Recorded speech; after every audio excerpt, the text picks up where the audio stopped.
Alors bonjour les gens. Attends juste, qui fait une intro en disant bonjour les gens? C'est un peu insultant, je sais. On va plutôt partir sur un registre un peu plus amical. Alors bonjour les amis, avant de commencer cette vidéo, j'aimerais vraiment vous souhaiter une joyeuse fête de Noël. Tout le bonheur pour vous. J'espère que vous êtes bien réunis en famille hier, que la bouffe était bonne, que vous avez de beaux cadeaux. Et on va, sans plus tarder, commencer la vidéo. Et aujourd'hui, donc, j'ai décidé de parler de la fusion nucléaire. Ce sera une vidéo un peu plus courte, je crois, que d'habitude. Enfin, on verra. Je sais pas. Je promets rien. Mais en tout cas, j'essaie de faire des vidéos plus courtes pour que vous appreniez un max de trucs en un peu de temps. Et pour éviter de faire durer cette vidéo encore plus longtemps, on va la commencer. Et avant de commencer la vidéo, jingle!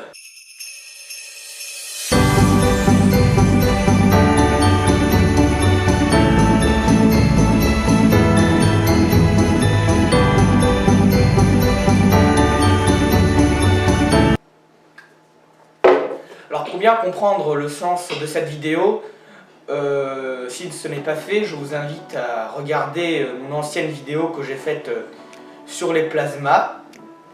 Alors, elle est un peu plus longue du coup, et elle vous renseignera bien sur le sujet, et je vous conseille fortement de la regarder parce que vous comprendrez plus de choses. Alors aujourd'hui, on va passer à une étape plus loin. On va expliquer ce qui se passe dans les noyaux atomiques, car la dernière fois on a parlé des électrons qui quittaient leur orbite lors d'une ionisation, mais lorsqu'on chauffe très fortement un gaz à certaines températures, même au-delà de la température où le gaz devient un plasma, qu'est-ce qui va se passer au niveau des noyaux? Donc on va parler physique nucléaire. Donc nucléaire, ça fait allusion au nucléus, au noyau. Alors, c'est ce qui se passe dans le Soleil en fait, qui est essentiellement composé d'hydrogène et d'hélium. Alors vous me direz, pourquoi est-ce qu'il est composé d'hydrogène et d'hélium? Alors cela remonte déjà à la création du système solaire, où il y avait essentiellement de l'hydrogène et un peu d'hélium qui se sont mélangés au milieu pour faire notre fameux soleil. Je ne vais pas parler de tous les processus astrophysiques qui se sont passés, mais on va arriver au point où le soleil est devenu très chaud, est devenu un plasma, a commencé à brûler, et où les réactions nucléaires, donc de fusion, ont commencé. Alors l'hydrogène, par convention, est composé d'un électron et d'un proton. Sauf qu'il y a un autre type d'hydrogène qui est le deutérium et le tritium. Alors qu'est-ce que c'est deutérium et tritium? Alors il y a exactement le même nombre d'électrons, mais c'est ce qu'on appelle un isotope de l'hydrogène. C'est-à-dire qu'il a un nombre de neutrons qui n'est pas le même de l'hydrogène de base. Car comme je vous l'ai expliqué, l'hydrogène est seulement composé de protons. Un proton. Il n'y en a pas plusieurs, hein, qu'un seul. Et il y a certains types d'hydrogène, donc les fameux isotopes, qui sont aussi composés de neutrons. Et pour trouver le nombre, en l'occurrence, vous faites 1 moins 1 pour l'hydrogène classique. Ça vous donne 0. 1 moins 1, 0. Donc ça nous dit qu'il y a 0 neutrons. Alors pourquoi est-ce que j'ai fait 1 moins 1? C'est parce que j'ai soustrait le nombre de masse. Alors le nombre de masse, c'est le nombre total qu'il y a de particules. On confond protons et neutrons, tout dans le noyau d'un atome. Donc si on prend le carbone, il y en a 12. C'est-à-dire qu'il y a 12 particules dans le noyau. Et il y a 6 protons. 6 protons, c'est le numéro atomique. Alors, on va soustraire les deux pour obtenir le nombre de neutrons. Si vous voyez un peu la logique mathématique. 12 moins 6, ça nous donne 6.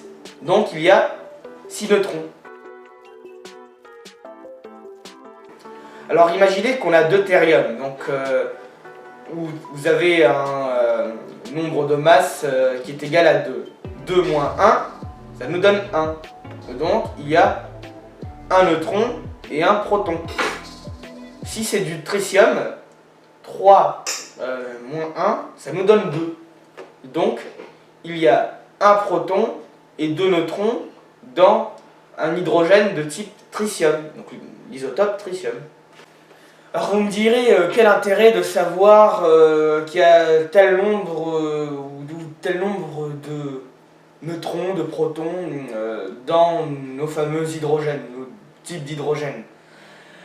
Alors ça va nous donner des explications pourquoi est-ce que lors d'une réaction de fusion nucléaire, on a de l'hélium qui se forme. Car comme je vous ai dit, le facteur numéro 1 pour avoir une fusion nucléaire, c'est la température très élevée, numéro 1. Ensuite, il faut, la manière la plus simple de la faire, c'est donc avec de l'hydrogène. C'est le plus léger, c'est le plus simple, on ne va pas s'emmerder avec quelque chose de plus compliqué. On prend de l'hydrogène. Et donc là, on avait des isotopes de ce fameux hydrogène.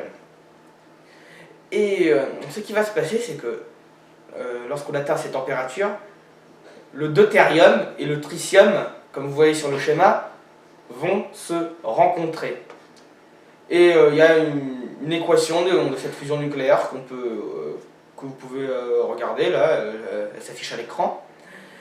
Et lorsque vous avez cette association, donc une fusion, pourquoi on dit fusion? Parce qu'il y a une fusion de ces deux noyaux, vous obtenez un noyau d'hélium, donc d'où l'hélium, plus un neutron. C'est juste ça. Il n'y a rien de plus compliqué. Et pourquoi de l'hélium? Alors un noyau d'hélium et de l'hélium c'est pas pareil, parce que un noyau c'est juste 2 neutrons et 2 protons. Pourquoi je vous dis carrément un atome d'hélium? Parce que dans le deutérium et le tritium, il y a toujours un électron. Ça n'a pas changé. L'isotope, c'est seulement le nombre de neutrons qui change.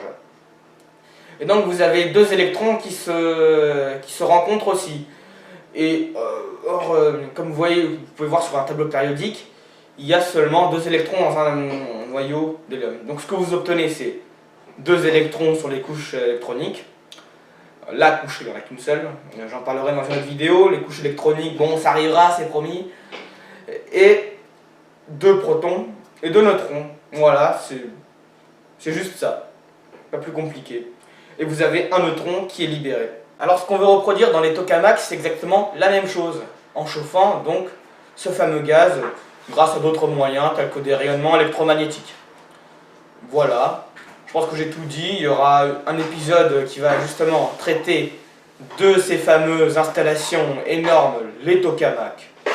Voilà, je crois que je vous ai tout dit pour parler de la fusion nucléaire. Bien sûr c'est très bref, hein. Il y a beaucoup d'autres choses à savoir. Je ne connais pas toute la physique, vous ne la connaissez pas non plus. Donc je ne peux pas vous dire non plus que je vous ai tout dit. C'est la fin de la vidéo. C'était le Physicrate. Ciao!